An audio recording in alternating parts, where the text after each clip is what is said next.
नमस्कार मित्रांनो, मी गणेश मानकर इग्नाइट अकॅडमीच्या प्लॅटफॉर्मवर मी तुम्हा सर्वांचे स्वागत करतो। यूपीएससी कडून ईपीएफओ ची एक डिटेल नोटिफिकेशन आलेली, याची एक शॉर्ट नोटीस आली होती जी आपण नुकतीच कव्हर केलेली होती। तर आज आपण पाहणार आहोत याची जी डिटेल नोटिफिकेशन आलेली आहे त्याच्याविषयी संपूर्ण माहिती जाणून घेणार आहोत। चॅनलवर नवीन असाल तर या चॅनलला तुम्ही सबस्क्राइब करून घ्या, कारण की या चॅनलवर एमपीएससी डिस्क्रिप्टिव्ह आणि यूपीएससी या सर्वांविषयी माहिती याच चॅनलवर तुम्हाला मिळत असते। बघा, रिक्रुटमेंट स्पेशल ऍडव्हर्टाइजमेंट, बघा वॅकन्सी डिटेल त्यांनी दिलेले आहेत। पहिले 156 वॅकन्सीज म्हणजे 156 वॅकन्सीज म्हणजे 156 वॅकन्सीज कशासाठी? Enforcement officer and account officers in EPFO म्हणजे एक पद आलेलं आहे। म्हणजे पहिलं पद आहे ईओ आणि एओ चं हे पद जे आहे तर ते आलेलं आहे। ओके, बघा याचे 156 vacancies enforcement officer and account officer याचे आलेले आहेत आणि 74 जागांसाठी आलेले बघा असिस्टंट प्रोव्हिडंट फंड कमिशनर, तर याचे आलेले आहेत एपीएमसी। बघा हे जे पद आहे ना हे थोडं क्लास 1 चं पद आहे, म्हणजे याची पात्रता थोडीशी हाय आहे, हे थोडं त्याच्या एक खालचं एक स्टेप खालचं पद आहे। असे जवळपास 230 पदांसाठी जाहिरात जी आहे तर ती आलेली आहे। ओके, बाकी याच्यामध्ये आणखी काही माहिती जी आहे तर ते आपण पाहणार आहोत। बघा तर काय तरी याची जी सॅलरी लेवल असणार आहे ना तर ती S8 लेवलची जी आहे तुमची सॅलरी असणार आहे। वयाची अट ही 30 वर्ष असणार आहे। ओबीसी साठी 33 वर्ष, एससी एसटी साठी 35 वर्ष आणि दिव्यांग उमेदवारांसाठी 40 वर्ष वयाची इथं अट असणार आहे। क्वालिफिकेशन काय सांगितले की बॅचलर डिग्री सांगितलेली, कोणत्याही शाखेची पदवी जी आहे तर ती इथं चालणार आहे। पदवीबाबत त्यांनी काही सांगितलेलं बघा, ड्युटीज काय सांगितलेले बघा, duties of enforcement officer and account officers inter alia are to look after the work of enforcement, recovery, account, administrative, cash, legal, pension, computer, which include the statutory administrative function like conducting inquiries, settlement of claim, general administrative maintenance, cash book, reconciliation of bank statement, MIS return etcetera. तर एवढं तुमचं EPF office मध्ये जे काही काम असेल all over त्यांचे offices आहेत तर तिथं तुमची ड्युटी असणार आहे।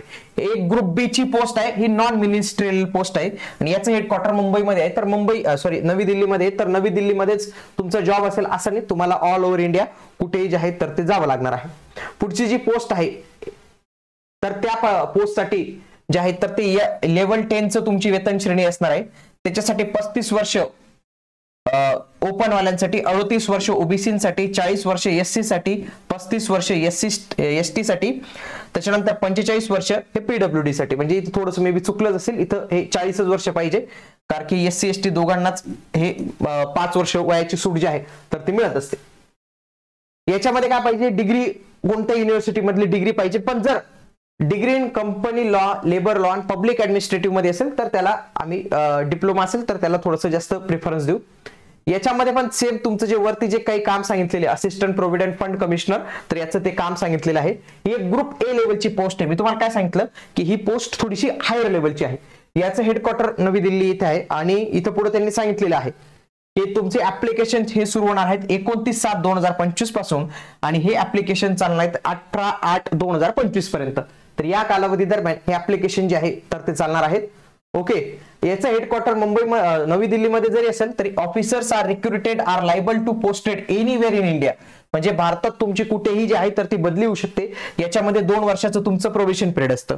निवड पद्धत पाहायला गेली तर तुमची एक टेस्ट होत असते, त्या टेस्टला म्हटलं जातं कंबाईन रिक्रुटमेंट टेस्ट CRT, म्हणजे दोघी पदांसाठी एकच परीक्षा जी आहे तर ती होत असते, म्हणजे तुम्ही डायरेक्ट 230 पदांसाठी क्वालिफाईड होत असतात। याच्यामध्ये बघा सगळ्यात आधी परीक्षा पॅटर्न जर पाहिला तर 2 तासाची परीक्षा होते, इक्वल मार्क्स कॅरी केले जातात, इंग्लिश आणि हिंदी अशा दोन्ही भाषांमध्ये होते, 1/3 निगेटिव्ह सिस्टीम पण असते।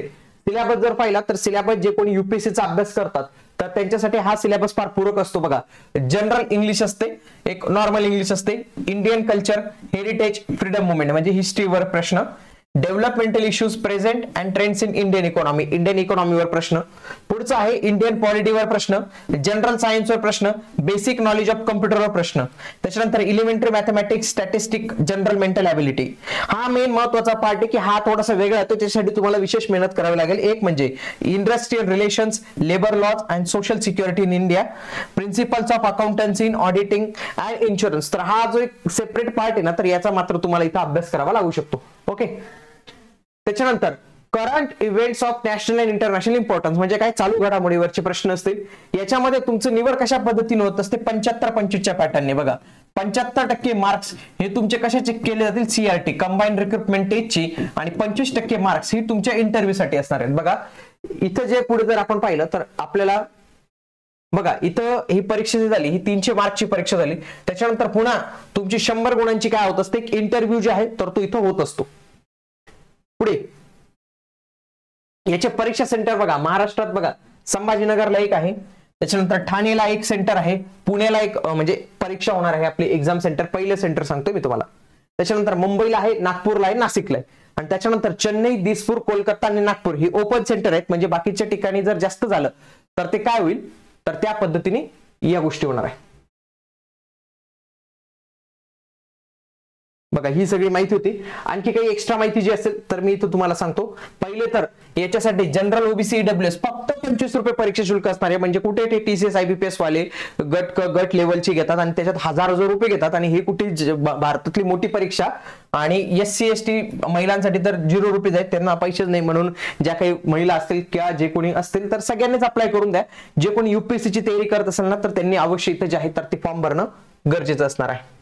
तर अशा पद्धतीने ही संपूर्ण माहिती आपण जाणून घेतली. बघा EO आणि AO याची सॅलरी 43,700 ते 55,200 एवढी असते लेवल 8, आणि APFC याची सॅलरी ही 56,100 एवढी आपल्याला जी आहे तर तिथं बघायला मिळते.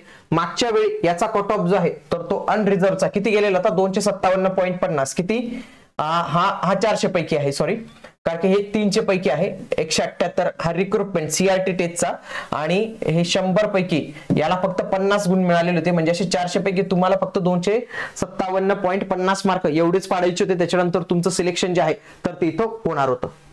ठीक आहे, तर अशा पद्धतीने हे आपण माहिती जी आहे तर ते जाणून घेतली. राज्यसेवेच्या डिस्क्रिप्टिव्ह बॅचेस लवकरच आपल्या ऍप्लिकेशनवर उपलब्ध होणार आहेत. याच्यासाठी तुम्ही आपलं ऍप्लिकेशन डाउनलोड करून घ्या.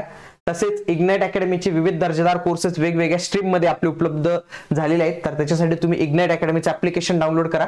भेटूया आता आपण पुढील व्हिडिओमध्ये. तोपर्यंत जय हिंद, जय महाराष्ट्र, धन्यवाद.